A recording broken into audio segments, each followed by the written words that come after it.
എല്ലാവർക്കും നമസ്കാരം. The art of നിഷയിലേക്ക് എല്ലാവർക്കും സ്വാഗതം. ഞാൻ നിഷ. ഇന്ന് ധ്യാനനിമഗ്നനായ ശ്രീബുദ്ധന്റെ പെയിന്റിംഗ് ആണ് ചെയ്യുന്നത്. കഴിഞ്ഞ വീഡിയോയിൽ ഇതിന്റെ സ്കെച്ചിങ് ആണ് ചെയ്തിരുന്നത്. ആ വീഡിയോ നിങ്ങൾ കണ്ടു കാണുമെന്ന് വിശ്വസിക്കുന്നു. കാണാത്തവരുണ്ടെങ്കിൽ കാണണം. ആ വീഡിയോയുടെ ലിങ്ക് ഞാൻ മുകളിലെ ഐ ബട്ടണിൽ കൊടുത്തിട്ടുണ്ട്.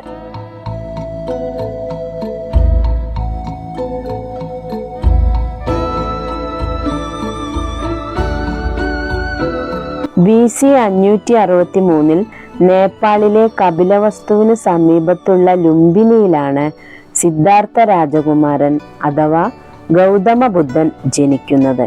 കപിലവസ്തുവിലെ ശുദ്ധോദന മഹാരാജാവിൻ്റെയും അദ്ദേഹത്തിന്റെ പത്നിയായ മായാദേവിയുടെയും പുത്രനായാണ് സിദ്ധാർത്ഥന്റെ ജനനം. സിദ്ധാർത്ഥന്റെ ജനനശേഷം ഒരാഴ്ച മാത്രമേ അദ്ദേഹത്തിന്റെ അമ്മ ജീവിച്ചിരുന്നുള്ളൂ. പിന്നീട് മാതാവിന്റെ സഹോദരി ഗൗതമി അദ്ദേഹത്തിന്റെ വളർത്തമ്മയായി. ഒരു രാജകുമാരന് ലഭിക്കേണ്ട എല്ലാ സുഖ സൗകര്യങ്ങളോടും കൂടിയായിരുന്നു സിദ്ധാർത്ഥ രാജകുമാരൻ വളർന്നത്. ഒരിക്കൽ കുഞ്ഞിനെ കാണാനായി ഒരു സന്യാസി എത്തി. കുഞ്ഞിനെ കയ്യിലെടുത്ത ആ സന്യാസി ഇപ്രകാരം പറഞ്ഞു: ഇവൻ ലോകം മുഴുവൻ അറിയപ്പെടുന്ന ഒരു ചക്രവർത്തിയായിത്തീരും. എന്നാൽ ഇവൻ എപ്പോഴെങ്കിലും കൊട്ടാരം വിട്ട് പുറത്തു പോയാൽ ലോകർക്ക് നന്മ പറഞ്ഞു കൊടുക്കുന്ന ഒരു സന്യാസിയായിത്തീരും. ഇത് കേട്ടതും ശുദ്ധോദന മഹാരാജാവ് എന്തു ചെയ്യണമെന്ന് അറിയാത്ത ആദിയിലായി. എല്ലാ രാജാക്കന്മാരെയും പോലെ അദ്ദേഹവും തന്റെ പുത്രനെ ചക്രവർത്തിയായി കാണാൻ ആഗ്രഹിച്ചു. അതുകൊണ്ട് തന്നെ രാജാവ് കുമാരനെ പുറം ലോകത്ത് നിന്നും വേർപെടുത്തി. ഗുരുകുലത്തിൽ പോലും അയക്കാതെ കൊട്ടാരത്തിൽ ഗുരുവിനെ വരുത്തി വിദ്യ അഭ്യസിപ്പിച്ചു. അതിനാൽ പ്രപഞ്ച സത്യങ്ങളെ പറ്റിയുള്ള അറിവൊന്നും സിദ്ധാർത്ഥ രാജകുമാരന് ഇല്ലായിരുന്നു. കൊട്ടാരം വിട്ടു പോകാതിരിക്കാനായി 16-ാം വയസ്സിൽ രാജാവ് തന്റെ ബന്ധത്തിൽപ്പെട്ട യശോധര എന്ന സുന്ദരിയായ പെൺകുട്ടിയെ കൊണ്ട് സിദ്ധാർത്ഥനെ വിവാഹം കഴിപ്പിച്ചു. പുറം ലോകത്ത് മനുഷ്യരനുഭവിക്കുന്ന കഷ്ടതകളെ പറ്റിയോ ജീവിതങ്ങളെ പറ്റിയോ യാതൊരറിവും സിദ്ധാർത്ഥനില്ലായിരുന്നു. അങ്ങനെ സിദ്ധാർത്ഥനും യശോധരയും സന്തോഷത്തോടെ ജീവിച്ചു പോന്നു. വർഷങ്ങൾക്ക് ശേഷം രാഹുലൻ എന്ന പുത്രൻ അവർക്കുണ്ടായി. സിദ്ധാർത്ഥന് രാജാവാകാനുള്ള സമയം വന്നെത്തി. എന്നാൽ അതിനു ദിവസങ്ങൾക്ക് മുമ്പ് ഒരു കൊട്ടാരം പാട്ടുകാരൻ ഒരു അഭിപ്രായം പറഞ്ഞു: രാജ്യം ഭരിക്കണമെങ്കിൽ രാജ്യത്തെ സാമൂഹിക സാഹചര്യങ്ങളെ പറ്റി അറിയണം. കുറഞ്ഞത് അടിസ്ഥാനപരമായ മനുഷ്യജീവിതത്തെ പറ്റിയെങ്കിലും അറിവ് വേണം. അതിനാൽ സിദ്ധാർത്ഥനെ ഒരു ദിവസത്തേക്കെങ്കിലും കൊട്ടാരത്തിന് പുറത്ത് യാത്ര ചെയ്യാൻ അനുവദിക്കണം. അത് ശരിയാണെന്ന് സിദ്ധാർത്ഥനും തോന്നി. അങ്ങനെ ശുദ്ധോദന മഹാരാജാവിന്റെ അനുവാദത്തോടെ 4 കുതിരകളെ പൂട്ടിയ തേരിൽ ഏതാനും സൈനികരുടെ അകമ്പടിയോടെ സിദ്ധാർത്ഥൻ കപിലവസ്തുവിലൂടെ സഞ്ചരിക്കാൻ തുടങ്ങി. യാത്രയിലുടനീളം തന്റെ നാടിന്റെ ഭംഗി ആസ്വദിച്ചുകൊണ്ടിരുന്നു. യാത്രാമധ്യേ അദ്ദേഹം രോഗിയായ ഒരു ഗ്രാമീണനെ കണ്ടു. അസുഖം ബാധിച്ച ഒരാളെ ഇതിനു മുമ്പ് കണ്ടിട്ടില്ലാത്ത സിദ്ധാർത്ഥൻ തേരിന്റെ സാരഥിയോട് അയാളെ കുറിച്ച് ചോദിച്ചു.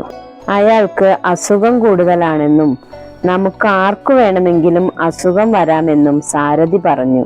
പിന്നീടുള്ള യാത്രയിൽ സിദ്ധാർത്ഥൻ മരണപ്പെട്ട ഒരാളെയും ഒരു വൃദ്ധനെയും കണ്ടു. ഇതിലൂടെ താൻ സ്നേഹിക്കുന്നവരെല്ലാം ഒരിക്കൽ പ്രായമായി മരിക്കുമെന്ന സത്യം സിദ്ധാർത്ഥൻ തിരിച്ചറിഞ്ഞു. തുടർന്നുള്ള യാത്രയിൽ അദ്ദേഹം ഒരു സന്യാസിയെ കണ്ടു. ധ്യാനനിരതനായി ഇരുന്ന ആ സന്യാസിയുടെ മുഖത്ത് മാത്രം സിദ്ധാർത്ഥൻ മറ്റുള്ളവരുടെ മുഖത്ത് കണ്ട ആ ദുഃഖം കണ്ടില്ല. അദ്ദേഹത്തെ അത് വളരെയധികം അത്ഭുതപ്പെടുത്തി. സിദ്ധാർത്ഥൻ ആ സന്യാസിയോട് ചോദിച്ചു: താങ്കൾക്ക് വീടില്ല, ബന്ധുക്കളില്ല, പണമില്ല, പിന്നെ എന്തുകൊണ്ടാണ് അങ്ങേക്ക് ദുഃഖമില്ലാത്തത്? ആ സന്യാസി പറഞ്ഞു: ആഗ്രഹങ്ങളാണ് എല്ലാ ദുഃഖങ്ങൾക്കും കാരണം. ആഗ്രഹങ്ങളെ അതിജീവിക്കുന്നതിലൂടെ എല്ലാ ദുഃഖങ്ങളും ജീവിതത്തിൽ നിന്ന് തുടച്ചു നീക്കാനാവും. സിദ്ധാർത്ഥന്റെ ചോദ്യത്തിന് ആ സന്യാസി നൽകിയ ഉത്തരമാണ് പിന്നീട് ബുദ്ധമതത്തിന്റെ രൂപീകരണത്തിലേക്ക് വഴിവെച്ചത്. അത് കേട്ട സിദ്ധാർത്ഥ രാജകുമാരൻ ദീർഘസമയം ചിന്തിച്ചിരുന്നു. അതിനുശേഷം തൻ്റെ സാരഥിയെയും മറ്റുള്ളവരെയും കൊട്ടാരത്തിലേക്ക് തിരിച്ചയച്ചു. കൊട്ടാരവും നാടും ഉപേക്ഷിച്ച് 5 ശിഷ്യന്മാരെയും കൂട്ടി അദ്ദേഹം ബോധഗയയിലേക്ക് പോയി. മഹാപരിത്യാഗം എന്നാണ് ഈ സംഭവം അറിയപ്പെടുന്നത്. തൻ്റെ സഞ്ചാരത്തിൽ പരമമായ സത്യത്തെ പിന്തുടർന്ന സിദ്ധാർത്ഥൻ വ്യത്യസ്തങ്ങളായ ആചാര പദ്ധതികൾ അനുഷ്ഠിച്ചു. പലപ്പോഴും കഠിനമായ തപോനിഷ്ഠകൾ സ്വീകരിക്കുകയും ആചാര്യന്മാരിൽ നിന്ന് ഉപദേശങ്ങൾ കൈക്കൊള്ളുകയും ചെയ്തു. പക്ഷേ അവയിലൊന്നും തൃപ്തിപ്പെടുവാൻ സിദ്ധാർത്ഥന് സാധിച്ചിരുന്നില്ല. ഒടുവിൽ മഹാപരിത്യാഗത്തിന്റെ 6 വർഷങ്ങൾക്ക് ശേഷം തൻ്റെ 35-ാമത്തെ വയസ്സിൽ ഇന്നത്തെ ബീഹാർ സംസ്ഥാനത്തിലെ ബോധഗയയിൽ ഒരു ആൽമരത്തിന് കീഴിൽ വെച്ച് സിദ്ധാർത്ഥന് ജ്ഞാനോദയം ലഭിച്ചു. ജ്ഞാനോദയത്തിലൂടെ തനിക്കു കിട്ടിയ അറിവ് മറ്റുള്ളവർക്ക് പകർന്നു നൽകുവാൻ അദ്ദേഹം ആഗ്രഹിച്ചു. ഇതിനായി അദ്ദേഹം തൻ്റെ 5 ശിഷ്യന്മാരോടായി ആദ്യത്തെ പ്രഭാഷണം നടത്തി. ഇതാണ് ധർമ്മചക്ര പ്രഭാഷണം എന്ന പേരിൽ അറിയപ്പെടുന്നത്. അന്ന് ആദ്യമായി ലോകത്തിലെ 4 ആര്യസത്യങ്ങൾ ബുദ്ധൻ വെളിപ്പെടുത്തി. അന്ന് ബനാറസിലെ സാരനാഥിൽ വെച്ച് നടന്ന ആദ്യ പ്രസംഗത്തോടെ തന്നെ കേൾവിക്കാരായ 5 സന്യാസിമാരും ബുദ്ധമതം സ്വീകരിച്ചു. ഇവരെ പിന്നീട് ബുദ്ധതത്വങ്ങൾ പ്രചരിപ്പിക്കുന്ന ബുദ്ധഭിക്ഷുക്കളായി ശ്രീബുദ്ധൻ തന്നെ നിയമിച്ചു. ലോകത്തിലെ ആദ്യത്തെ സംഘടിത മതപ്രചാരകരും ഈ ബുദ്ധഭിക്ഷുക്കൾ തന്നെയായിരുന്നു.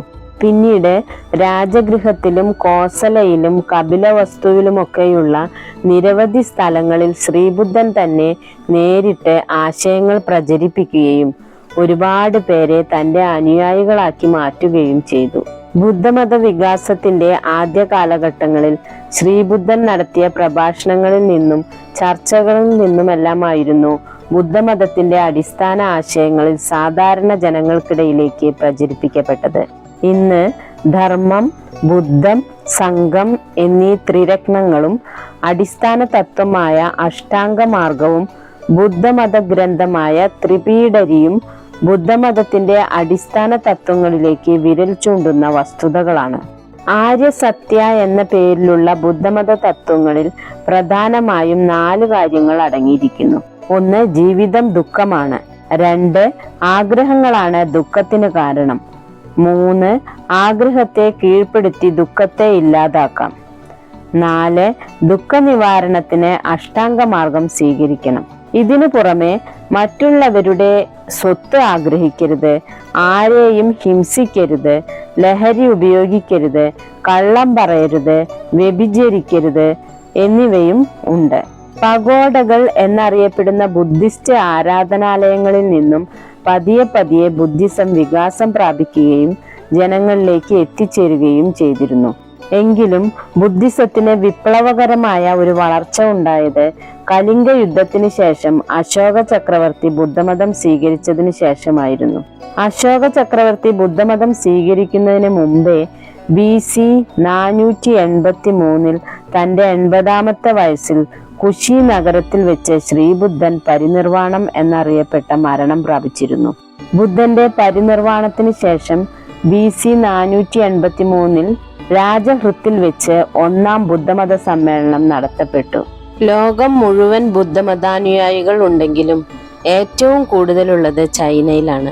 ചൈനയിലെ ജനസംഖ്യയുടെ 18.2% ആളുകളും ബുദ്ധമതാനുയായികളാണ്. ഇന്ത്യയിലും ബുദ്ധമതാനുയായികൾ ഉണ്ട്. അതിൽ 77% മഹാരാഷ്ട്രയിലാണുള്ളത്.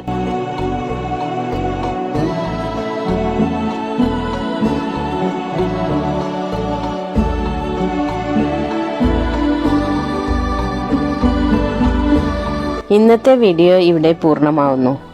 നിങ്ങൾക്കെല്ലാവർക്കും ഇന്നത്തെ വീഡിയോ ഇഷ്ടപ്പെട്ടു എന്ന് കരുതുന്നു. ചിത്രങ്ങളെയും ചിത്രകലയെയും ഇഷ്ടമുള്ളവർക്കായി ഈ വീഡിയോ ഷെയർ ചെയ്യാൻ മറക്കരുത്. സബ്സ്ക്രൈബ് ചെയ്യാത്തവർ സബ്സ്ക്രൈബ് ചെയ്യണം. അടുത്ത വീഡിയോയിൽ കാണുന്നതുവരെ എല്ലാവർക്കും നന്ദി, നമസ്കാരം. Thank you.